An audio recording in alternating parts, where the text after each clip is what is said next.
Join us with our guests Jessica Gottlieb and CC Chapman as we discuss tits, the fat tax, crazy Alaskan politicians, and tasing children. Make sure you check out the show at beerdiplomacytv.com. I'm not sure that a fat tax is the way to go, but I love the discussion. It's appalling to me that KFC is like more affordable than fresh fruits. And, you know, we have huge issues with our farm subsidies and the corporate farming, and our food just doesn't resemble food anymore. And it drives me bonkers, and it makes me insane that our kids are morbidly obese. Morbid obesity, dead, dying.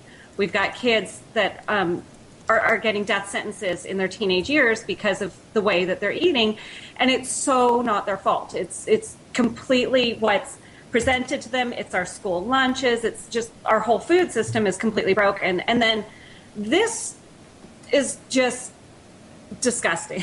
I mean, it's just disgusting on every level. And it should be the most expensive food that you buy. In my perfect world, in my, you know, Jessica rules the world thing. But also, who eats it? I have never been that stoned. And I have been very stoned. I promise you. I just can't comprehend the chicken in the whatever goes in it. It's frightening to me. It scares me for my kids, and it scares me for their peers.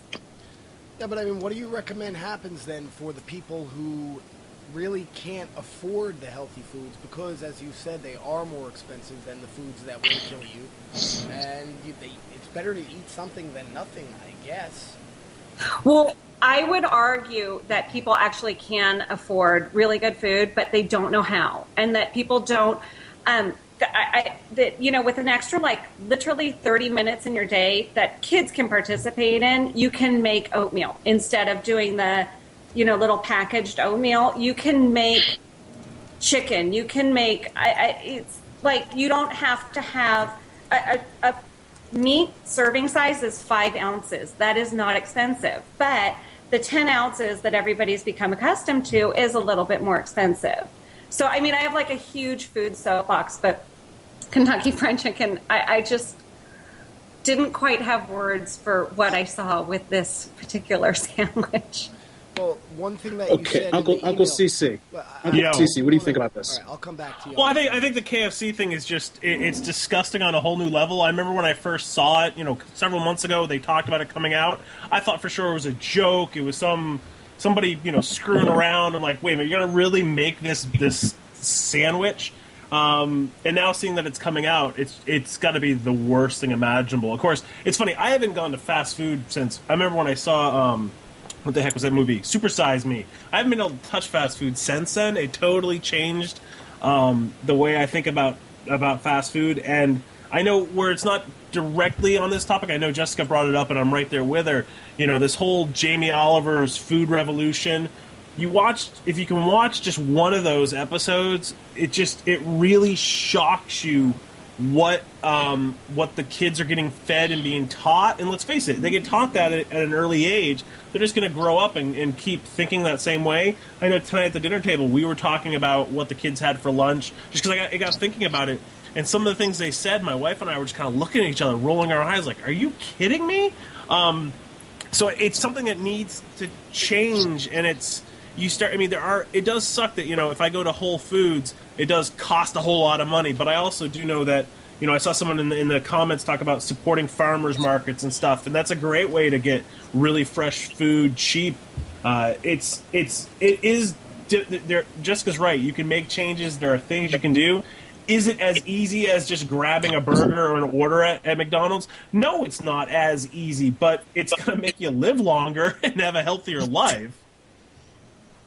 Oh, Stuart, great job, Uncle CC. I'm fully supporting you on this. Stuart, do you want to go, or do you want me to go? Do you have something else to add yourself before I explode? I actually wanted to get Jessica to talk a little more about something she had said in the email, and this to me was what really I loved about the email she sent to me. Was she wanted to know why she has to pay for terrible decisions. So I wanted you to kind of talk about the thought behind that statement from the email communication And whose decisions are they? Decisions of the corporations? Are they decisions of the individuals buying the food? Is it both? You know, if you wouldn't mind expanding a little bit upon that, that'd be great. Do you mean me or Owen? No, I mean you. You said it. Oh, me? Oh, okay. Well, I mean, you know, we're all this. We don't want to be, but this is communal, and you know, your bad decisions end up being my burden, and I'm happy to pay for more expensive lunches in schools. I'm happy to pay for a school system where kids get PE 4 and 5 days a week. I'm unhappy to pay for bypasses for people who are eating KFC. And I guess it goes towards the whole universal healthcare thing. But, you know, pretending that there isn't like a domino effect, that there isn't a whole other economy that's based around people being unhealthy is it's just not true. It's expensive, and you know, it's hard. I know it's hard to change. I get that, and I'll put that right out there in the beginning. But it's very, very expensive to make these bad decisions. We've done it with we've made it so that smokers feel bad about smelling like a cigarette. And I think a little dose of shame when you're buying a KFC fat sandwich probably also makes some sense. You can yell at me now. Oh, Jessica, I love you. And you've cooked a wonderful meal for me. You are a fabulous cook. And you took the time to prepare that meal. You did not get chicken from a bucket. First of all, yes, screw fast food.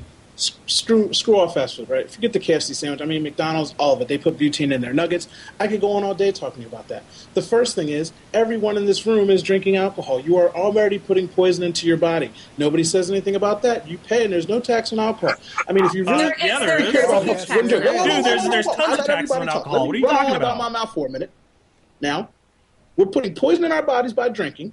People smoke, and they tax smokers. Why do they tax smokers? Because they want more money. They know by taxing them, they're not going to stop smoking. They're doing it to get more money, not to have people not get cancer, not to save people's lives, not to change the perception of the world, not to help children not smoke cigarettes. They do it because they want money. The only reason they would tax fat people is because they know my fat ass won't stop eating Snickers bars because I love Snickers bars. They're not taxing it to make me not obese. They're not trying to save my child. They're not trying to save the earth. They could give a shit. They care about money and revenue, and that's why they're taxing it, and that's why the tax is wrong. Secondly, the food that we eat. Even when you eat salmon, I watched the dude on TED, very smart guy. I'm not that smart, but this white man seems smart. He said, even when you think you're getting organic salmon, they're put into a pool of their own feces and are grown in a farm, and they're not really that organic. So, I mean, they put pesticides on our fruits and vegetables, but unless you're getting food from the Amish, I mean, the shit's not that fresh, and it's not that organic. It's all about money, and they don't care about anybody. And why should everybody get taxed because everybody's fat? You know what?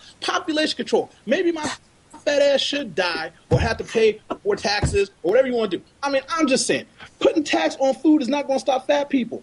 Nothing stops fat people but a couch and a television. I'm just saying. Well, I have to agree with you there, and I know you're probably going to hate me for this one, CC, but later down in this article, it does say that there's a failure on the sin tax of alcohol and cigarettes.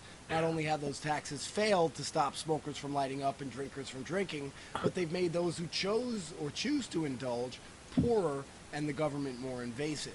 So I have to agree with Owen on all that.